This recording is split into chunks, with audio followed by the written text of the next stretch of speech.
surgir. Son banderas con el rojo y negro, patrio verde, vencer o morir. Trabajadores al poder, trabajadores al poder, trabajadores al poder, trabajadores al poder, trabajadores al poder, trabajadores al poder. No es esclavo el hombre que lucha por unir a la clase social, que destruya el poder de los ricos, que nos roba a diario el pan. En la lucha contamos las horas, a los ricos les llega su fin, porque estamos seguros en triunfar con el pueblo consciente haciendo sí. Trabajadores al poder, trabajadores al poder, trabajadores al poder, trabajadores al poder, trabajadores al poder, trabajadores al poder, trabajadores al poder, trabajadores al poder, trabajadores al poder, trabajadores al poder.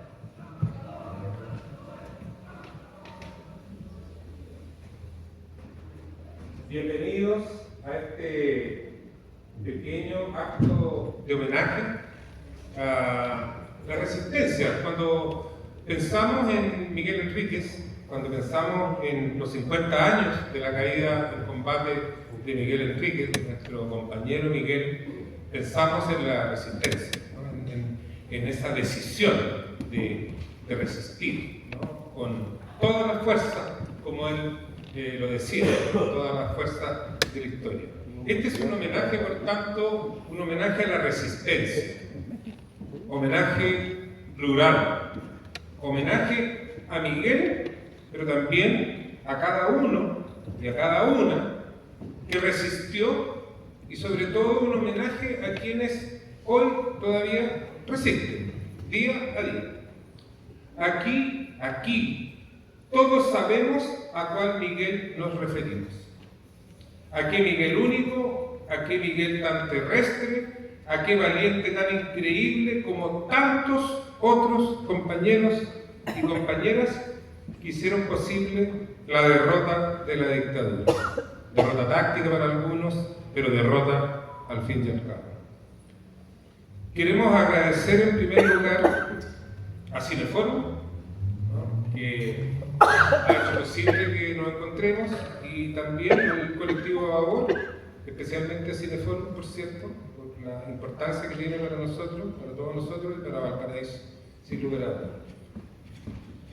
Queremos decirle que optamos una decisión de invitar boca a boca, porque queríamos un encuentro más bien íntimo, más bien en el pequeño formato, ¿no? Queríamos hacerlo acá, cerquita, que no costara llegar, que no costara irse. Y como siempre, vamos a terminar en el postre, ¿no? Como hemos hecho todos estos años, con una buena copita de vino y una empanada para poder conversar mucho más íntimamente a la salida de este pequeño conversatorio que tiene un formato testimonial. Vamos a tener tres invitados que luego vamos a presentar, la idea es que nos cuenten su experiencia, que son bien diversas, y luego comentemos o preguntemos, luego les demos otro tiempo de cierre y luego pasamos a conmemorar, ¿no? Como siempre lo hemos hecho, ¿no? Estos espacios de fraternidad acá afuera con una muy buena empanada que tenemos ahí de Cerro Esperanza, de unos compañeros muy caros. Llevamos años trabajando la memoria, hemos hecho distintos tipos de actividades y hoy día no podíamos no invitar también a otras formas de resistencia a través de la música y de la poesía, que para nosotros son formas válidas de resistencia también. Y quienes son parte de este mundo, quienes son parte de esta cultura, no podían estar ausentes. Entonces, en primer lugar, quiero dejar con ustedes a un gran compañero, amigo, familiar, diríamos, ¿no? Nuestro hermano, a Tito Tapia.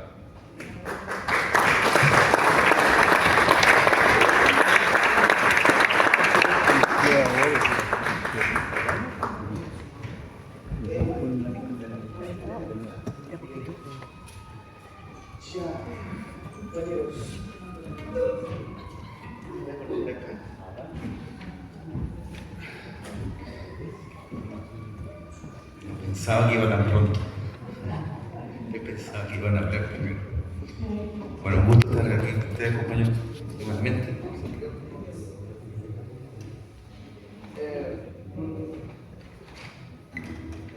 Hace tiempo conocimos a un trovador que vive fuera de Chile.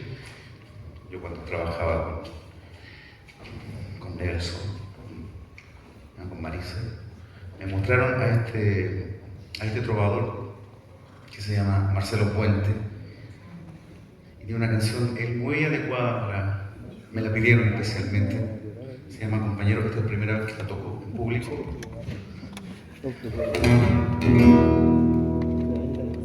Y vamos a intentar.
Un tema de Víctor Jara, por supuesto. Otro mártir que tenemos. Vamos con El Aparecido.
Pero bueno, la función debe continuar, ¿no? Antes de que nos echen de Insomnia.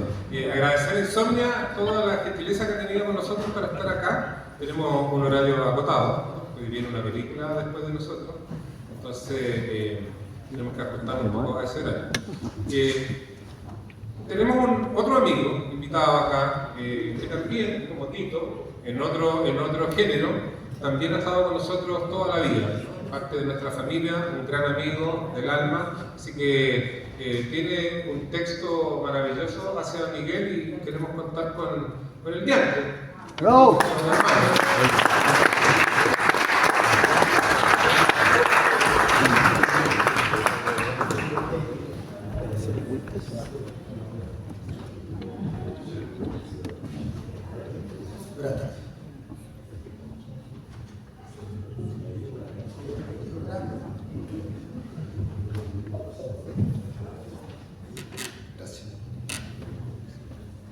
Voy a partir presentándome porque nosotros los poetas payadores y payadores, poetas chilenos, los presentamos en eso.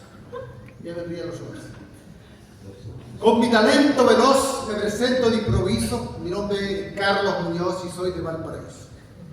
Soy poeta artesano, soy un cronista ladino, soy de origen campesino, soy un guaso bufano. En los tiempos del villano con ahínco alcé la voz, y aunque el viejo era feroz silenciarme nunca pudo, saqué versos repuntudos con mi talento veloz. En las aulas y sindicatos, en las plazas ya venía, con coraje gallardía encaré al mentecato. Si me saqué los zapatos para arrastrarlo por el piso, había que ser chorizo para desafiar al lanza, ya que estamos en confianza, me presento de improviso. Casi en toda esta región, por ser revolucionario en distintos escenarios, tuve voz y opinión. Denuncié la represión, los crímenes atroz, lo del H y la hoz me alimentaban el ego, del pasado no reniego, mi nombre es Carlos Muñoz. Muchos versos he sacado en mi larga trayectoria, varios tengo en la memoria y los digo con agrado. A donde voy soy respetado, no es porque sea macizo, yo mantengo un compromiso con las artes y la cultura, nunca pierdo la cordura y soy de Valparaíso. Yo no borro con el codo lo que escribo con la mano. Soy un guaso muy ufano, muy llevado a mi modo. Nunca busco el acomodo, me gusta mear contra el viento. Escribo con sentimiento mis penas y alegría, y por oro transaría mis humildes pensamientos.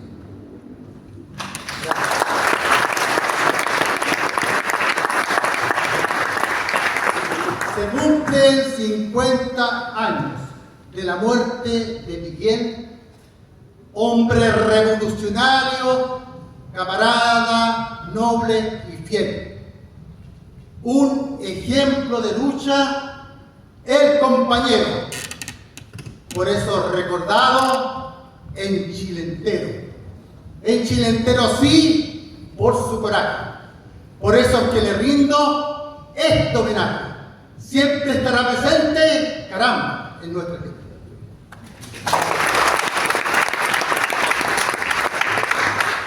En la memoria presente del pueblo chileno está la figura combatiente que jamás se borrará. En octubre lo mataron creyendo de esta manera apagar esta bandera, pero ahí se equivocaron. Los que al pueblo traicionaron disparando brutalmente, lo digo sinceramente, que el que cae combatiendo, el pueblo lo va teniendo en la memoria presente. Miguel Enríquez cayó con las armas en la mano, enfrentándose al tirano que la patria pisoteó, pero ahí se condenó y la patria vengará. A esta figura que ya vive en cada militante y en el corazón gigante del pueblo chileno está. En la lucha popular su ejemplo se ha mantenido porque el chacal no podía su noble causa matar. En Chile se va a quedar desde ayer y para siempre, junto a Salvador Allende y a todos los que cayeron, honor para el compañero, la figura combatiente. Nuestro mayor homenaje es la lucha y la unidad, que es la única verdad que sirve contra el pillaje. También le dará el ultraje que Chile no olvidará. Miguel presente estará el día de la victoria porque es de sangre esta historia que jamás se borrará. Aquí termine, señores, los versos de este poeta, que ha puesto también la meta en terminar los dolores del pueblo con sus albores por consigna decidido. Que sepan los que han nacido y los que están por nacer, nacimos para vencer y no para ser vencidos. Gracias.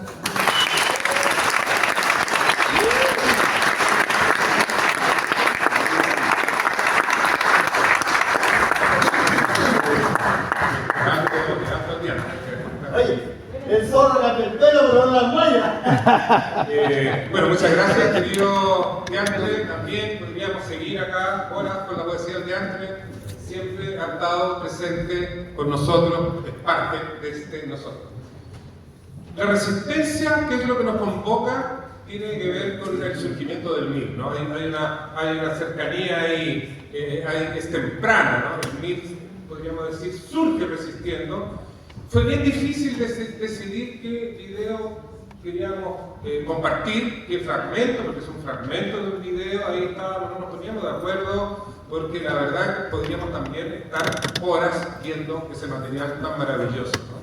Que se produjo, el que vamos a mostrar, que se produjo justamente en un encuentro como este que hacíamos con nuestro querido Neco en la Universidad de Valparaíso. Y ahí en un minuto dijimos, bueno, ya que estamos hablando de la memoria, vámonos a los orígenes del MIR en Valparaíso. Y este fragmento que queremos compartir da cuenta de esa historia, de esos momentos, ¿no? Con el espíritu de la resistencia, forjando un nuevo partido. Es un fragmento, esperamos que eso motive luego la participación de nuestros invitados que van a dar testimonios súper diversos y súper entretenidos.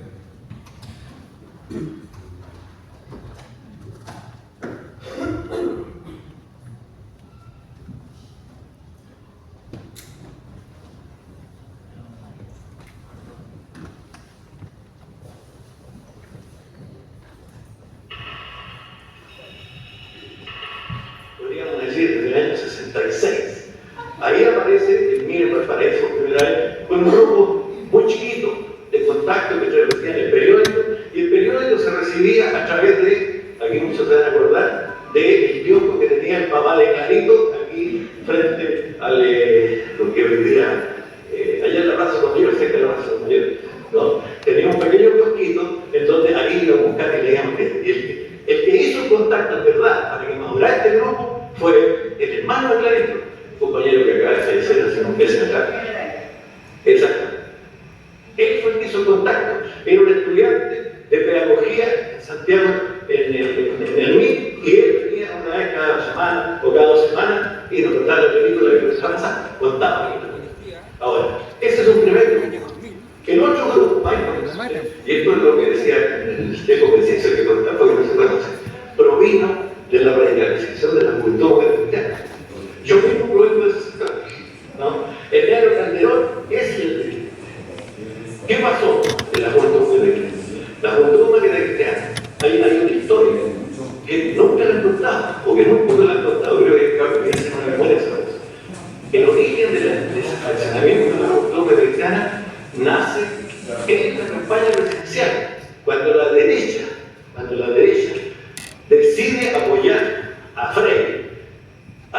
Eso fue de hace el mes de abril, mayo. En el mes de junio se realizaba una reunión, una asamblea, se llama la Junta Nacional de la Juventud Cristiana, y allí se presentaron dos posiciones, eso no lo cuenta nadie, están todavía los testigos de la situación. Dos posiciones, una que era apoyo restricto a la campaña de Frei, sin problema, y el otro que no a la relación con la derecha. Romper con la derecha en la juventud cristiana. Ganó la otra posición. Ahora, ¿cómo ganó la otra posición? Con plata, con billetes, con computación, con la cosa más absurda que ustedes pueden imaginar lo que pasó ahí, llegar tipo con billetes en la mano para que la juventud cristiana votara a favor de, ¿no?, la candidatura de Frei, y lo otro, y fueron aislados los que están, digamos, los disruptivos, ¿no? La gente que está en esa otra posición. El que dirigió el candidato a presidente en posición de izquierda es muy viejo, profesor que está en la Universidad de Alemania, el maestro Segura, Alberto Segura. Él fue el candidato. Todavía está por ahí, una vez en un encontrado.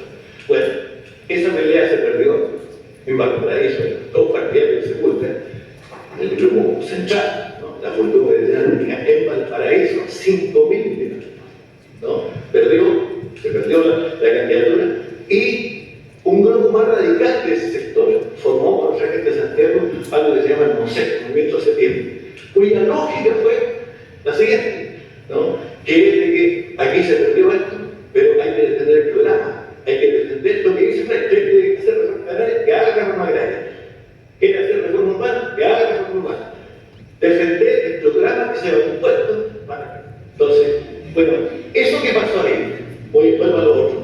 Bueno, aquí impactó Valparaíso y esos mismos jóvenes se fueron radicalizando. El Enero Calderón, que era el dirigente más importante, era miembro del grupo del comité directivo de la Junta Comunitaria, el dirigente nacional. Yo era el presidente provincial de la Junta Comunitaria. Cuando fue el negro, ¿no? El año 65 fue elegido presidente de la FES en Valparaíso por la Junta Comunitaria y fue enviado a Cuba. Fue invitado a Cuba. Pero cuando llegó el negro de Cuba, llegó el negro. Llegó la vuelta. Y entonces apareció toda una política, o se desarrolló toda una política de empezar a buscar una relación entre el origen de nosotros, ¿no? Y lo que el negro traía. Porque él era el gran dirigente, ¿no? Fue el gran dirigente de Valparaíso, creo que. Pero la discusión más importante se produjo en el año 67, cuando recién Miguel fue elegido como secretario general del MIN. A las 2 semanas vino a Valparaíso, vino él y venía con un chofer muy conocido que se llamaba Andrés Pascal, ¿no? Vino a Valparaíso y hizo un discurso. Porque nosotros éramos niñas bonitas, ¿no? Si ustedes leen los diarios, es otra cosa que hay que hacer, lo que sea un periodista, que busquen los diarios, porque habíamos hecho cosas que son de la juventud. Por ejemplo, nosotros éramos entonces nos juntamos con la gente de Los Andes, hicimos un congreso interprovincial, ¿no? De las dos fuerzas. 200 jóvenes, éramos amigos del alcalde del país, un obrero ferroviario, ¿no? Por supuesto, a la municipalidad, invitamos a todas las autoridades del paraíso, Jamín Bravo, los senadores, los diputados, todos sentados. Entonces, cuando inauguramos el congreso, dijimos, pongámonos de pie, vamos a rendir homenaje al compañero Ernesto Che Guevara, que hace la figura. Y se le dio el torneo. Por supuesto, nunca nos salvaron, entonces, habíamos borrado del mapa. Pero eso se hizo, salió comentado. Entonces, empezó a venir Nimra Galay Marín, vinieron los dirigentes socialistas, vinieron el sur, el radical, todo, porque había un núcleo de gente, de miles de tipos, ¿no? Que estaban contra lo que era la política representada abiertamente, ¿no? Públicamente. Bueno, entre esos vino Miguel Enrique. Ahora, ¿quién es Miguel Enrique? Es decir, ustedes han escuchado Marco por la vida, ¿no? Hablaba en una metralleta, ¿no? Un tipo que había que estar concentrado. Y tú se compra la propuesta. Muy sencillo, con un discurso así, pero de trueno, yo no sé, en la cabeza. Así. No reforma agraria, producción agraria, no reforma al campesino urbano, no expropiación urbana, no reforma tributaria, expropiación a los capitalistas. ¿Sí? Ese discurso, un discurso maximalista, absolutamente maximalista, pero como el chanchito que estaba preparado, ¿no? Todos los que estábamos ahí, digamos, todo esto. No fue un gran discurso político. Miguel era un tipo muy capaz, ¿no? Con aristas intelectuales muy desarrolladas, pero el discurso tuvo la osadía y la inteligencia de plantearnos eso, que veníamos de su campo y que estábamos en proceso a plantear las cosas así de frente, sin ninguna concesión. Todos terminaron en 50 minutos, con solamente un discurso, ¿no? Ingresó entonces el MIT eran 5 de eran esos 4 ceristas de la Agustín que empezaron a dar por ahí, 6, clarito, 6, 7, 50 de más, ¿no? Bueno, a partir de ahí se agregaron a otro grupo, un grupo socialista, que es un grupo de Marcos, no sé si ustedes lo conocen, que es un grupo de tendencia sindicalismo, ¿no? Que fue un grupo que estuvo en MIR hasta el año 72, ¿no? Después se fue por un problema que hubo en el día de ventana, ¿no? Estos tipos se dieron cargo de la seguridad de la ventana y entre todas las cosas que hicieron, haciendo una instrucción, se le voló una caja de flotante, quedó ciego. Simonco, que todavía sigue funcionando. En Francia tienen un grupo, son grupos de discusión, ese era otro grupo. Había otro grupo que venía del PC, chiquitito, que eran muy callados, no tenían poder, les costaba mucho discutir con la gente, ¿no? Mucho discutir, porque acá todos los que están ahí discutían de todo, no se sentían acostados. Había mucha gente que era gente de población y estudiantes, muchos estudiantes así los dispersos. El núcleo más importante es el núcleo de la escuela de arquitectura. No, ahí está el pelado Gajardo, el director, ellos, después era el dirigente, más otro, que ahí de centro. Ahí había un grupo muy importante, ¿no? Que fue creciendo y el momento del golpe era uno de los sectores más importantes. Y también hubo un sector más chiquitito de gente que venía del medio viejo, que se llamaba la célula del interior, ¿no? Que eran, en verdad, los compañeros que estuvieron en el año 65 en Santiago, que fueron las primeras bombas que se colocaron en Chile, en la embajada de Venezuela y de otro lado, ¿no? Lo pescó la policía y lo hizo Pepe. Entonces estaban arrancados y jugados por ahí. Y esos se enteraron el comité local de Valparaíso, que era la célula que tenía en el interior. Tres tipos que estaban perdidos por ahí. Yo creo que el Pepe Valle, ¿no? Que era un compañero de origen obrero, pero que estaba ahí metido, quedó metido ahí en el medio y se perdió, quedó por ahí. Bueno, ese conglomerado es un grupo de inicio, ¿no? De inicio. De allí empieza a crecer el MIC, fundamentalmente en el frente estudiantil, ¿no? Aparecieron algunos elementos de inserción obrera, ¿no? Pero eran gente que venía del movimiento estudiantil que estaban estudiando y que empiezan a tener contacto por ese lado. Pero fundamentalmente estudiantil, bueno, ahí en el pedagógico, en la escuela de arquitectura, ¿no? Después aparece la Santa María, el Carlos por ahí, que es los dirigentes más importantes. Bueno, ellos ahí van naciendo, se empiezan a desarrollar el mismo. Esa es la historia de la fundación, ¿no? Hay con detalles de todo tipo, pero como me pidieron que contara eso, ¿no? Eso es lo que puedo contar. Gracias.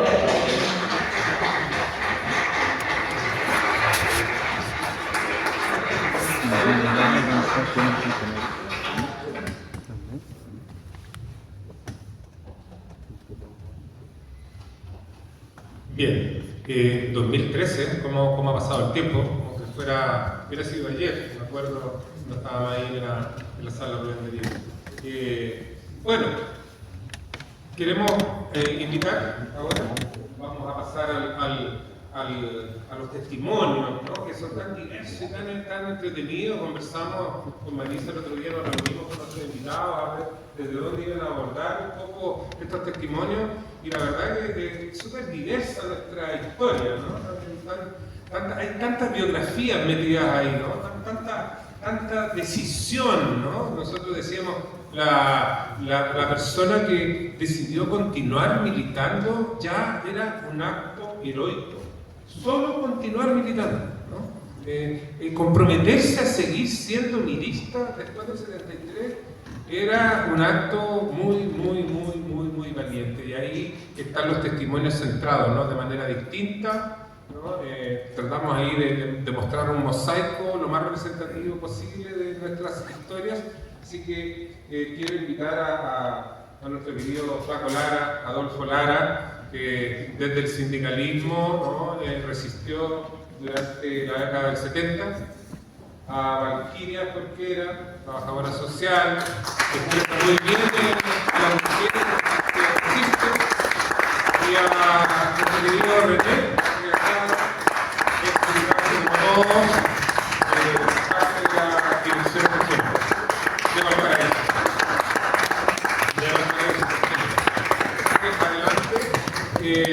Estamos contra el tiempo.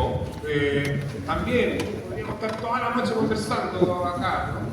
Yo lo voy a tener que apurar, voy a ser el mago de la historia. Entonces, les voy a hacer la seña. Tenemos 10 minutos cada uno.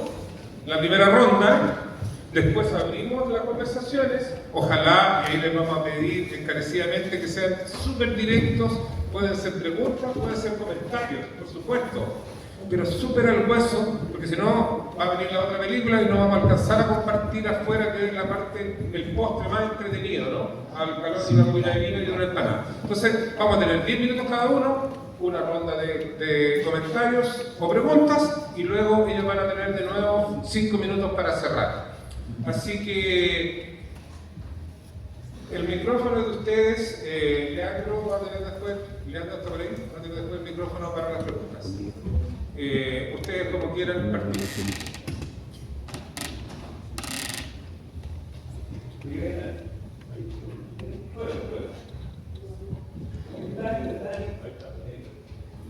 Hola, buenas tardes.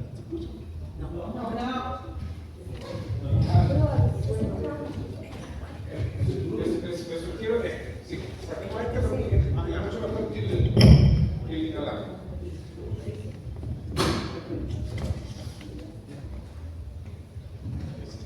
Tenemos cables suficientes. Perfecto. Hola, oye, primero que nada quisiera decir algunas palabras en torno al video que acabamos de ver, donde el compañero Torres, hace una referencia a cómo fue la fundación y el desarrollo de Vivir en Valparaíso. Yo diría que hasta antes del 70, en 69 más o menos. Lo que él está planteando es bastante certero, digamos, pero hay algunos elementos que quedaron fuera. Por ejemplo, la importancia que tienen los estudiantes secundarios a partir de más o menos el año 68 en adelante, que a medida que van desarrollando no solo el movimiento estudiantil, se van integrando a medida que van militando a otras tareas y van a fortalecer las tareas de trabajo sindical, de trabajo poblacional y el mismo movimiento estudiantil. Eso un poco a lo referido anteriormente. Y porque el MIRE hasta el año 69 era algo dijo, parece Toy ahí, que era una especie de bolsa de gatos, ¿no? Había muchos grupos, las posiciones se fueron decantando y hay un documento que aparece el año 69 que es, ¿cómo se llama? Sin lastre avanzaremos más rápido y solo una revolución entre nosotros podrá llevarnos a una revolución en Chile. Y sobre todo el segundo documento planteaba que había que no refundar, pero reorientar la actividad partidaria para que estuviera preparado para impulsar lo que se llamaba la guerra popular o la lucha militar. Y había una serie de tareas que asumir, instrucciones que se dieron en ese momento, como el paramilitar urbano, que se llama que era instrucción de seguridad, y de prepararse para los interrogatorios posibles en caso de ser detenido, algunas posiciones de tiro, etc. Y con eso, entonces, preparar a la militancia para fortalecer una lucha miliciana en los sectores urbanos. Y a partir de eso, en el año 70 hay un cambio radical, ¿no es cierto? Gana Salvador Allende las elecciones presidenciales, se abre un periodo importante de lucha de masa, de lucha abierta, y el partido tiene que adecuarse a esa situación. Afortunadamente se contaba con algún núcleo de compañeras y compañeros que pudieron hacerse de alguna medida cargo de aquellas tareas que fueron muy intensas, ¿no? Prácticamente trabajos sin descanso, 24/7 como se dice hoy día. Y logra una presencia importante el partido en los sectores sociales, en los trabajadores. Probablemente la compañera se va a referir después, por ejemplo, la importancia que tuvo el MIRE en Quillota, siendo un grupo reducido de compañeros, lograron trabajar en las principales industrias, en las grandes industrias de la zona, como Rayon Said, La Voz, Cemento Melón. Movilizaciones tan grandes, disposición de lucha tan importante que en el año 73, en el año 72, ¿no es cierto?, logran movilización en julio del 73, movilizaciones tan importantes que prácticamente se toman Quillota, ¿no? Y son reprimidos por la Escuela de Caballería de Quillota. Entonces los estudiantes también tenían algunos trabajos importantes en los centros de alumnos, por ejemplo, arquitectura, filosofía, en la Católica, en la Santa María, y grandes movilizaciones, y una presencia importante en los estudiantes secundarios, en la misma Federación de Estudiantes de Valparaíso. Trabajo en las poblaciones, ¿cierto? Por ahí parece que veo a un compañero del campamento Salvador Allende, ¿no? Y ellos podrán dar fe también, no solo de cómo surgió su campamento, ¿no?, sino la resistencia que hubo después de la represión brutal que hubo después del 11 de septiembre. Y adecuarse nuevamente, ¿no?, al día 11 de septiembre. Y todo lo que significó, a pesar de ser, entre comillas, un partido preparado, con un estudio y con prácticas de seguridad, con prácticas de compartimentación, el periodo fue tan abierto y las actividades fue tan una vorágine de actividades que se perdió esas prácticas en realidad. Y el 11 de septiembre nosotros nos pilla absolutamente logra desarticularlo, interrumpe las comunicaciones. Y fue tan profundo, ¿no?, que las mismas fases estaban desarticuladas. Y lo que pudimos hacer el mismo día 11 de septiembre era salir a la calle a buscar compañeros con quienes encontrarnos, compañeros que conocíamos a veces de vista, pero que sabíamos que tenían alguna cercanía a la militancia o a los militantes, y con ellos lograr establecer algunos vínculos un poco más permanentes, puntos de contacto, puntos de encuentro, para poder articular el partido, porque la posibilidad de respuesta a la Senada, al golpe de Estado, era prácticamente imposible en esas condiciones de desarticulación. Y después algunas logra el partido articularse.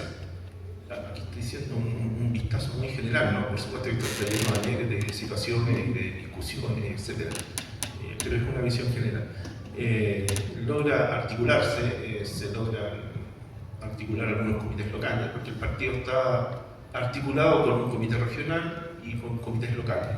El comité local Valparaíso, Viña y el comité local interior, que principalmente estaba dedicado en las ciudades de Quillota, Calera, pero había otros trabajos que se hacían en otros lados, en el sector rural también. Y logra ir articulando estos comités locales en función de poder articular un comité regional que pudiera dar una conducción global a la actividad del partido en la región. Y se logra articular el comité Viña, el comité local interior, el comité local Valparaíso, pero luego son reprimidos a partir del año 74. Son reprimidos en su globalidad, ¿no? Porque antes habían caído algunos compañeros detenidos, pero que no habían significado la desarticulación de esta orgánica del partido. Así, el año 74, verano 74, es desarticulado el comité local Valparaíso. El año 75 es desarticulado, enero-febrero también, el comité local Viña. Bueno, el 74 el comité local Valparaíso y el comité local interior. Por lo tanto, también nos lleva a una situación prácticamente de inoperancia absoluta, ¿no? en estos 2 años. En estos 2 años de resistencia, ¿no? De resistencia a lograr articular el partido y articular la resistencia, de solidarizar con compañeros de otros partidos, porque la represión, por supuesto, no era solo para mí, era para los partidos políticos de izquierda y era para los movimientos sociales. Por lo tanto, estaban todos articulados, no solo los partidos, ¿no? También estaban desarticulados las organizaciones de trabajadores, de pobladores, etc. Entonces era una situación muy, muy complicada. Y había un terror muy grande, ¿no? Habían expulsado, ¿no?, también a muchos compañeros de sus trabajos. Por lo tanto, es una arista, ¿no?, de esta represión que no ha sido muy estudiada ni muy divulgada. Lo que significaba para un padre, jefe de hogar o jefa de hogar, que fuera dejado sin empleo, estigmatizado porque había sido echado y no tenía dónde trabajar. Entonces ahí hay una resistencia también a un ataque feroz que hay a lo más básico, ¿no?, que es la sobrevida. Entonces, pasados estos golpes, hay otros intentos de organización y de resistencia. A pesar de esos golpes, el comité local Viña logra resistir bien, mejor que el de Valparaíso y que el del interior, y a partir de él hay nuevos intentos de articulación y de resistencia. En el año 76-77 hay otro golpe represivo donde cae el compañero de la Dirección Nacional que estaba a cargo de Valparaíso. Y así llegamos al año 80, 79, 80, donde un grupo de compañeros y compañeros que nos habíamos quedado en Chile, por la prisión, tenemos algunos vínculos, algunos contactos, algunos intentos de organización con compañeros que no habían sido detenidos y que quedaban todavía en el país. Y teníamos algunas bases funcionando. Y después se logra el año 79 tomar contacto con Santiago y el año 80 ya se conforma una base madre, que era una especie de concepto que nosotros no conocíamos base encargaban, bases de dirección, etc., comisiones. Ese concepto de base madre, que era una base de la cual podían surgir otras bases que podía subir la diversidad de tareas e impulsar la reconstrucción del partido. Y es esa base madre la que logra, por fin, a partir de prácticamente toda la década del 80, creo que fue el único regional del país que llegó funcionando hasta el año 90, a pesar de las divisiones que hubo en el año 80 y de todas las otras problemas que hubo. Ahora voy a dejar la palabra.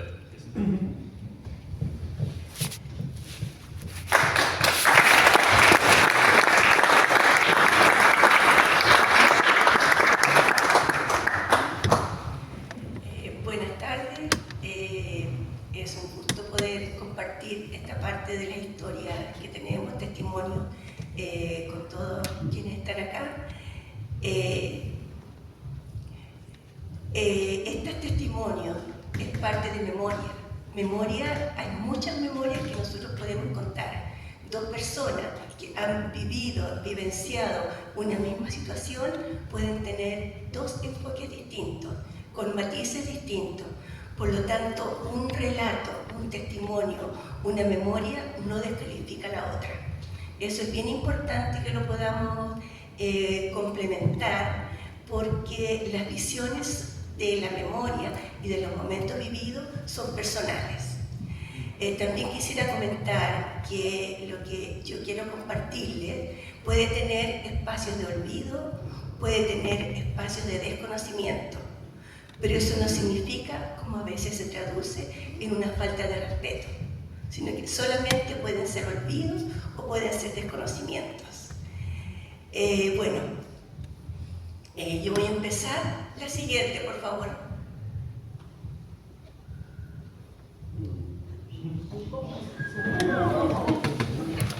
Bueno, yo hice una ayuda de memoria para no extenderme mucho y poder decir lo que les quiero comentar. Mi experiencia testimonial tiene que ver con Quillota, con los Andes, con Hijuelas, que es el lugar donde yo trabajé dentro de lo que es el proyecto político del MIR.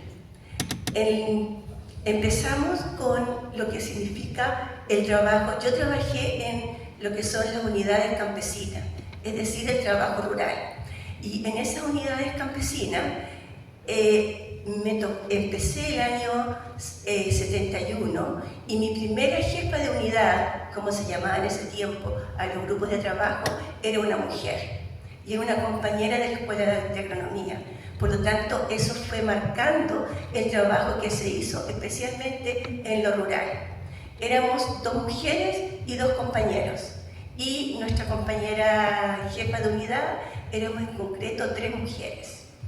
En Valparaíso en ese momento seguramente tiene que haber habido mucho trabajo anterior, pero yo les quiero comentar del momento que compartí con las compañeras y compañeros, que es del año 71. El año 71 teníamos 2 unidades acá en Valparaíso, una que es Casablanca y la otra que era el interior. En la unidad de Casablanca habían 3 compañeros y una compañera. Uno de los compañeros de la unidad de Casablanca es Luis Puñol Rodríguez. Es un compañero que a través de los años se une a la resistencia y en Santiago, el año 1975, es detenido y hoy es detenido desaparecido. En ese primer momento de esta unidad campesina, que es la de Quillota, está Silvio Pardo. Silvio Pardo es otro compañero también que integra esta primera unidad campesina y que en 1974, cuando se da un golpe al aparato de organización aquí en Valparaíso, es detenido y hoy día es detenido desaparecido. Siguiente, por favor. Bueno, en ese primer tiempo, año 71, el trabajo del MIR también estaba en lo que eran los cristianos por el socialismo.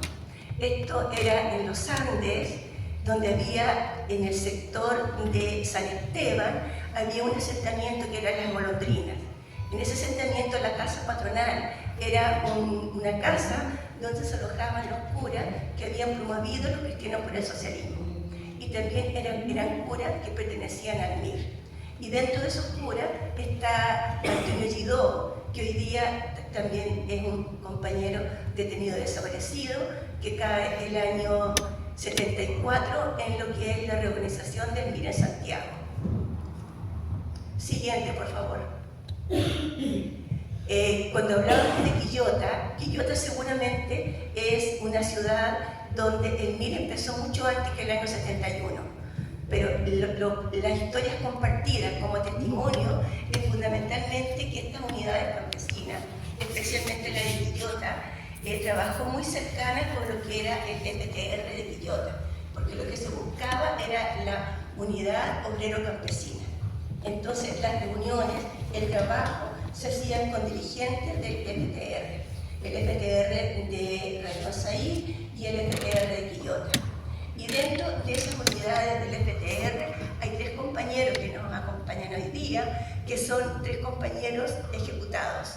Ángel Díaz era FTR de Quillota, Osvaldo Manzano, FTR de Rayón Saí, y Jan Rojas era FTR de Cemento Melón.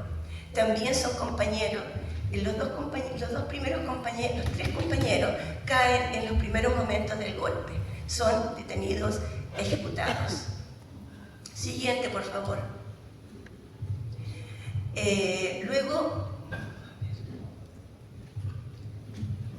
también es importante comentar que uno de los trabajos del MIR que queda interrumpido en Hijuelas era el trabajo que se hacía en coordinación con la Universidad de Chile. Con la Universidad de Chile nos encontramos trabajando con las mujeres de Hijuelas, que eran las mujeres temporeras. Ellas eran las que recogían las flores de los predios donde se sembraban estas flores y obviamente no tenían donde dejar los hijos. Por lo tanto, los hijos quedaban en las orillas de los predios. Normalmente había muchas enfermedades, había accidentes y nos unimos con las compañeras de la Universidad de Chile en ese momento y nos planteamos armar allí en Hijuela una especie de jardín o guardería que se iba a hacer con las estudiantes en práctica. Y ese era el trabajo que estábamos haciendo en términos con las compañeras del MIR en ese periodo, pero viene el golpe de Estado y lamentablemente no se puede concluir ese proyecto, que había sido un proyecto que tenía que ver con los consejos comunales campesinos. Siguiente, por favor. Perdón, la anterior. Bueno, viene el golpe de Estado, el MIR, tal como comentaba el compañero, empieza un periodo de búsqueda de contacto, de enlaces en los distintos lugares, y eso se da acá en Valparaíso, porque yo desde el interior me traslado a Valparaíso porque la represión había sido muy fuerte en Quillota y habíamos logrado un grupo de compañeras y compañeros poder saltar nuestra represión. Y llego acá a Valparaíso y seguimos trabajando en esta represión partidaria. Y en el año 1975, en enero, hay un golpe tremendamente fuerte y son detenidas y detenidos acá en Valparaíso 30 compañeras y compañeros, de los cuales están los 8 detenidos de Valparaíso, de los cuales 4 vienen de Concepción y 4 son de acá de Valparaíso. Esos compañeros están dentro de los testimonios de que estaban reorganizando la resistencia, es decir, reorganizando nuevamente lo que el MIR iba a hacer acá en Valparaíso, la organización de resistencia en forma mucho más orgánica, porque estaban las primeras conexiones. Son los 8 detenidos desaparecidos. Carlos Río Seco viene de Concepción, Juanito Horacio Caravante es de acá de Santiago, Alfredo García, estudiante de trabajo social de la Universidad Católica, Abel Vilches es un poblador del campamento Salvador Allende, que hoy día es Gloria Navales, Elías Villar, estudiante de Valparaíso, Fabián Ibarra y Sonia Ríos vienen de Concepción y María Isabel Gutiérrez de la Escuela de Geografía de la Universidad Católica. La siguiente, por favor.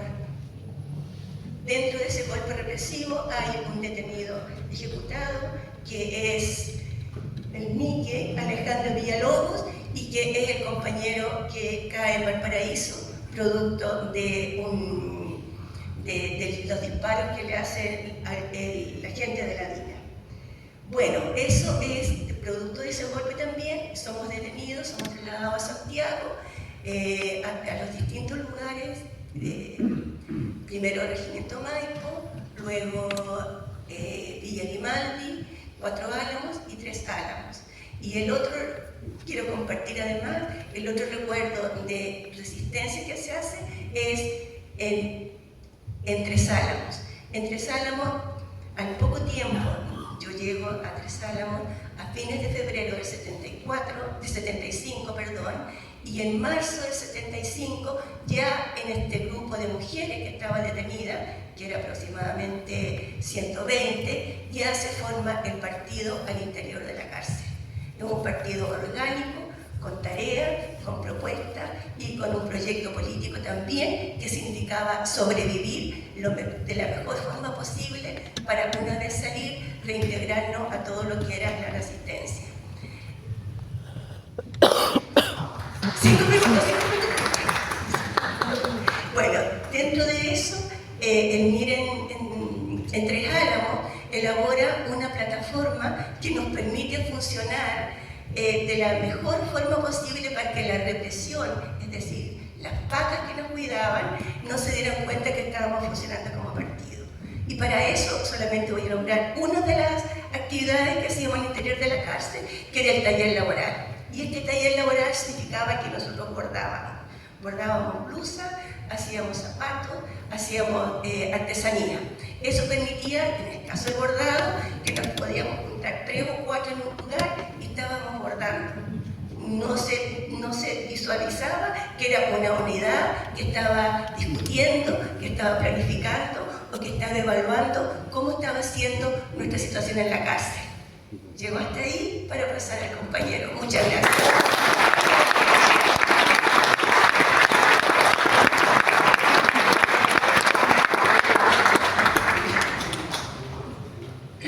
Bueno, compañero, mi experiencia es un poco más distinta, que yo me incorporo al PEI el año 78, después de haber sufrido también prisión política y haber sido militante en ese tiempo del campo.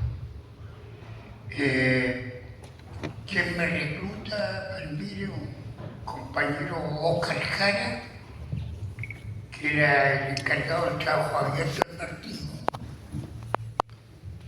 Y me recluta para realizar un trabajo sindical. Y yo le pongo 2 condiciones. Una, que el contacto con el partido fuera solamente él, y el otro, de que se integrara conmigo al sindicato de la construcción. Yo había sido antes del golpe dirigente obra del sindicato provincial de la construcción, me conocían los viejos dirigentes. Sindicato que fue bastante poderoso ante el golpe, que nuestra provincia tenía 11.000 afiliados. Y después de la represión y del golpe feroz de Pinochet, empezamos a recomponerlo a partir del año 78. Un grupo de 5 o 6 compañeros. Bueno, la política del partido en ese tiempo planteaba que que nos construyéramos como una tendencia organizada al exterior del movimiento sindical. El problema es que el movimiento sindical recién venía en un proceso de recomposición y fundamentalmente hegemonizado por la democracia cristiana, porque los dirigentes de izquierda prácticamente habíamos desaparecido de la organización sindical. Bueno, a partir de eso, a partir del Sindicato de la Construcción, con el compañero Jara, uno de los objetivos del sindicato era recomponer el movimiento sindical a nivel local, a nivel provincial, regional. Y por eso también fueron las tareas propias internas del sindicato. Nos dedicamos a visitar otros sindicatos, otros sectores de trabajadores, para plantear el problema de la unidad, para intercambiar la experiencia de trabajadores y buscar recomponer una forma de organización que a nivel nacional primero fue la Coordinadora Nacional Sindical y después el Comando Nacional de Trabajadores.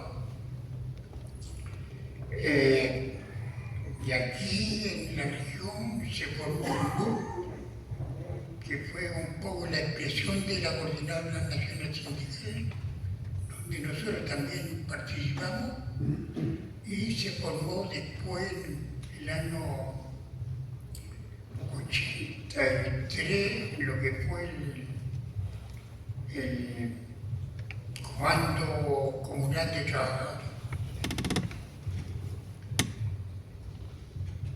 Junto con eso, nosotros también pudimos desarrollarnos como tendencia organizada al interior del movimiento sindical. El nombre de esa tendencia se llama el Comité Coordinador de Trabajadores. Después se llamó el Frente de Trabajadores Democráticos. Y un poco de resultado a una nueva que fue llegar al partido. Bueno, la política de esta organización era reclutar compañeros en torno a acciones concretas. De ahí que nosotros fuimos los impulsores a nivel regional de las primeras acciones de protesta en contra de la dictadura. Estoy hablando del año 79. En el año 2000. Donde lo matan, el mismo de los primeros misiles relámpagos, los primeros volanteos, los primeros rayados, lienzazos, etc.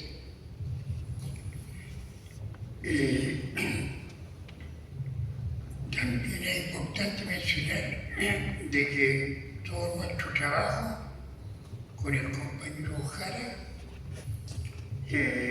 al final duró un periodo de 10 años,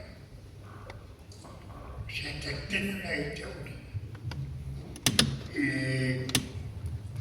Y llegamos a lo importante que llegamos aquí en la región, en la provincia, a obtener alrededor de 20 dirigentes sindicales. Hoy, para ese tiempo, era un trabajo importante. Tuvimos dirigentes en varios sectores de trabajadores, como en la construcción, en marítimo, profesores, en el trabajador del gas, en los trabajadores de la universidad, bencineros,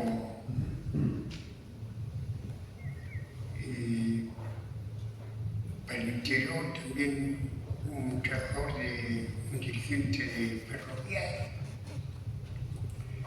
Bueno,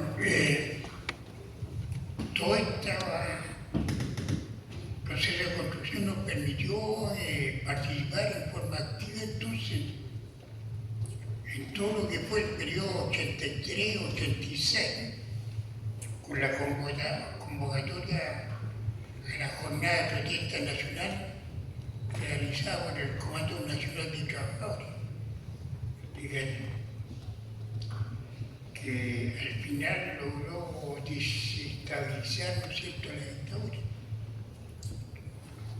Ahí, en eso nosotros teníamos una experiencia ya de acciones más o menos concretas, se fueron multiplicando y por el comando la asumía en términos de conducción, y también hubo una concertación con organizaciones sociales, sobre todo con organizaciones de mujeres, pobladores, estudiantes, para impulsar toda esa tarea.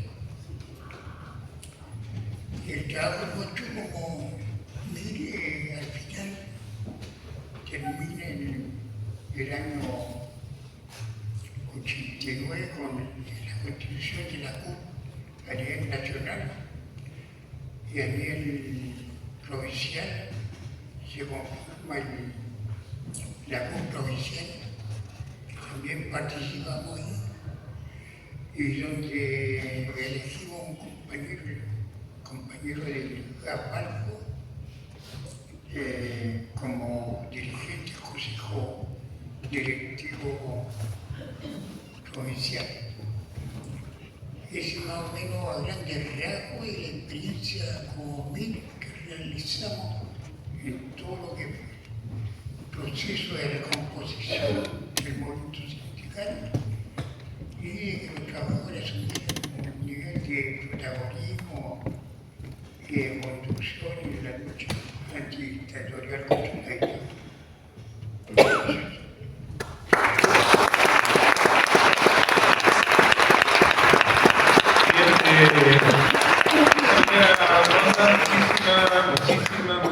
Muchísimas gracias. Estos testimonios que representan lo que somos, ¿no? Yo creo que todos los que estamos acá tenemos una historia que contar, y qué bueno que tengamos la oportunidad de escucharlo a ustedes, pero también la idea es que podamos participar. Estamos contra el tiempo, así que yo les pido, Leandro, ¿vas a pasar el micrófono? Sí. Micha, va a entrar el micrófono. Yo lo único que les pido encarecidamente que sean bien sintéticos, porque además los diputados van a cerrar, le vamos a dar una nueva ronda para que puedan cerrar esta historia de resistencia, ¿no? Así que para ver las palabras, alguien pidió levantar la mano por allá atrás, ¿o no? Sí, allá atrás, ¿no? No. Acá.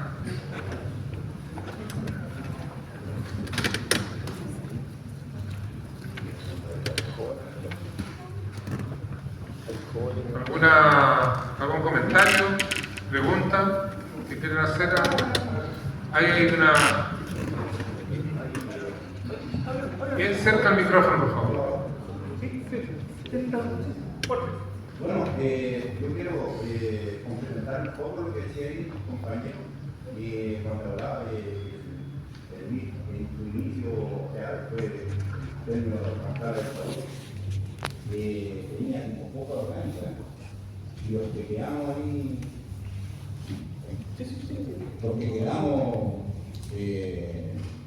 ahí, al vuelo así, nunca perdimos nuestra enseñanza, porque aprendimos algo así. Fue como, por decir, en el año 70, 71, así, bueno, no venía de los políticos, pero me crié casi al lado de los compañeros que había uno que era del MIT, que estaba encargado del sector del campamento Salvador Allende, que lo conocíamos era el Soto, le decíamos, el Giovanni, y él era encargado y aprendimos algo así. Todo lo que aprendimos fue en táctica de guerrilla cubana, como por ahora sí, y términos de organizaciones también. Que bueno, como decía el compañero, tenía poca, después quedamos con poca organización, ¿no? Uno nos quedamos ahí en esa, y había que aprovechar lo que habíamos aprendido Bueno, ¿qué es lo que hacíamos? Al dictador había que atacarlo por lo que tuviéramos. ¿No? Y ahí, bueno, con otro compañero que era un prioritario, empezamos a hacer sabotaje. ¿Qué es lo que veíamos? Le agarramos, cachamos a la hora que pasaba la patrulla hacia Petronía, y como ahí ustedes conocen de la rotonda Santa Julia hacia, hay una curva, lo conseguíamos aceite quemado en un taller y le echábamos a la patrulla, le echábamos aceite quemado nomás, eran cosas baratas, ¿ya? Que con poco se hacían, de repente hacíamos pasaban en la patrulla con un camino de tierra, y ahí a las 3 de la mañana picando, ahí haciendo una sangre, después le colocamos rama arriba y tierra. Y puras trampas así. Y eso lo aprendimos con los compañeros. Eso le puedo agregar.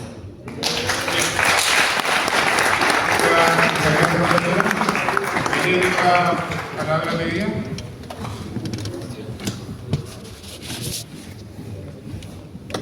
El micrófono bien cerca, por favor.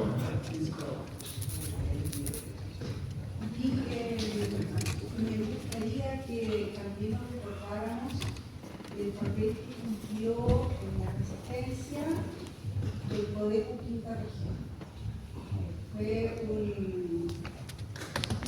Fue una instancia que nos permitió trabajar en muchos ámbitos de lo que era la resistencia.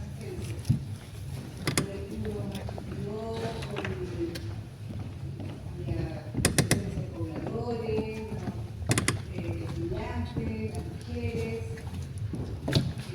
había equipos de salud, y el equipo de comunicaciones cumplió un papel tremendamente importante con el boletín Codeco Quinta Región. Eso es lo que quería decir. Muchas gracias.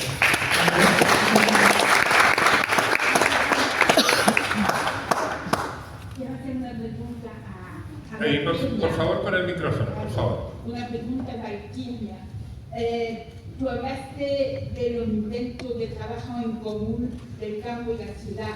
¿Podrías decir un poco más de esa experiencia que tuviste? Mira, yo dos cosas quisiera mencionar que fue muy importante en ese momento. Es este trabajo entre el 71, 72 y 73 empezó a fortalecerse. Los trabajadores de Rayón Said, del FTR y de Bósolo empezaron a tener reuniones con los sindicatos campesinos y también con los asentamientos, que en ese momento eran los asentamientos producto de la reforma agraria, que eran las unidades socioeconómicas que buscaban la producción del campo en un colectivo. También es importante señalar que para el trabajo campesino el rebelde fue fundamental, porque en el rebelde estaban los lineamientos programáticos del MCR, del FTR y también de los frentes que el MIL tenía en ese momento. Por lo tanto, no necesitaba prácticamente una reunión orgánica para empezar a trabajar en las políticas que tenía el MIR para los distintos frentes. Mucha de la gente, estudiantes, campesinos, las mujeres de Hijuela, que conocían lo que ellas querían a través del diario que se les estaba repartiendo. Por lo tanto, es importante, por lo menos para lo que yo compartí, los lineamientos que el rebelde entregaba en relación a eso. Muchísimas gracias.